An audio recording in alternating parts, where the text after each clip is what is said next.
Hey, welcome in everyone to Dom Time. Philadelphia Public Schools, a couple weeks away from opening on September 9th, but the funding crisis continues, both short-term, long-term, and all the issues that spring out that are even political. With Governor Corbett involved in today's Daily News, Ron Whitehorn, one of our guests tonight, is correct.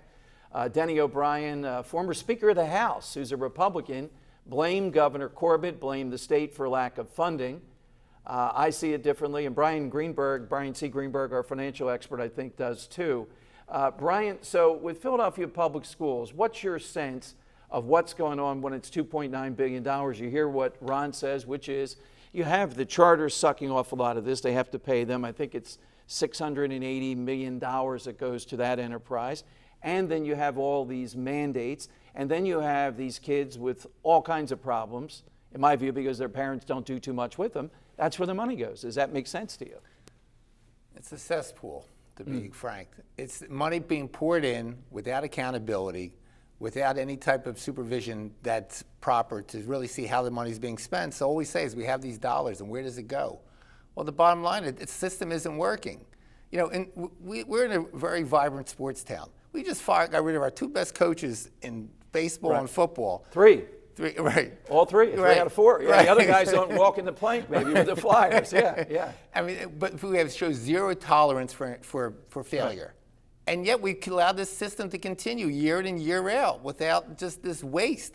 It just wears you down. And to say, give us more money, for what? Where does it go? How's it being spent? And clearly, when you see the waste that's in Philadelphia, when you see what happens, you know, that's why people turn to charter Let's schools. go to another caller for Brian and Ron. Let's go to Diane in Philadelphia. Diane, thanks for joining us tonight on Dom Time.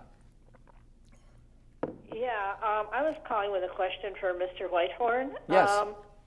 I wonder if he feels that the school district and the charter schools are playing on an equal playing field. Is it weighted one way or the other? I think that's an excellent question. I'm not opposed to charter schools. Our coalition is opposed to the lack of accountability and transparency and regulation of charter schools. And charter schools, in fact, are able to pick and choose who they admit. They have selective admissions. They don't all have the same standards. There was the Greenwood Charter School last year, which it was exposed that they had one day of admissions.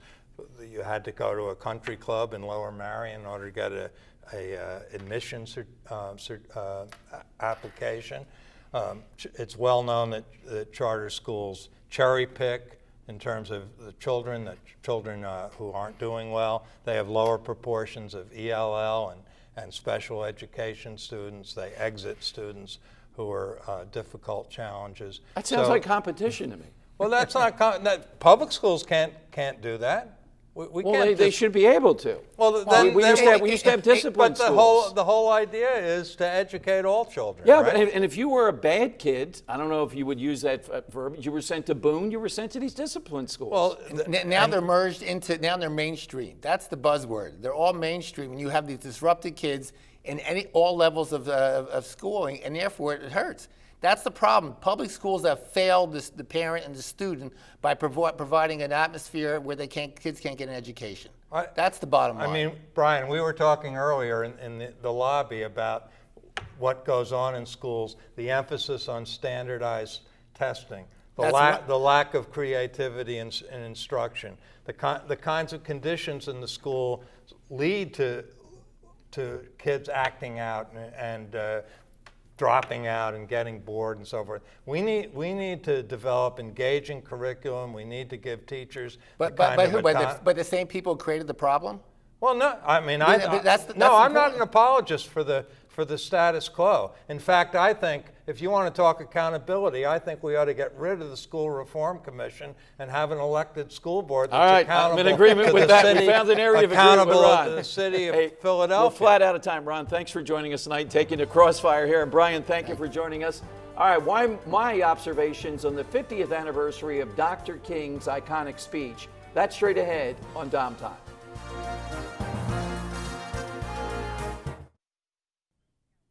Hey, two things have occurred over the last couple of weeks that are kind of simultaneous to me. One, The film The Butler with Oprah Winfrey and a bunch of great actors talking about a black butler who was through several administrations in the White House during the civil rights era, has skyrocketed to the #1 film 2 weekends in a row, indicating people have great interest in civil rights and the continuing struggle. But the best observation, I think, of the speech that we saw over the weekend, we've gone from the Reverend Martin Luther King as the face, the emblem, the icon of the original speech to the Reverend Al Sharpton. To me, that's diminished. That's downhill all the way. Hey, thanks for joining us tonight on Dom Time. I'll see you tomorrow night at 7 p.m.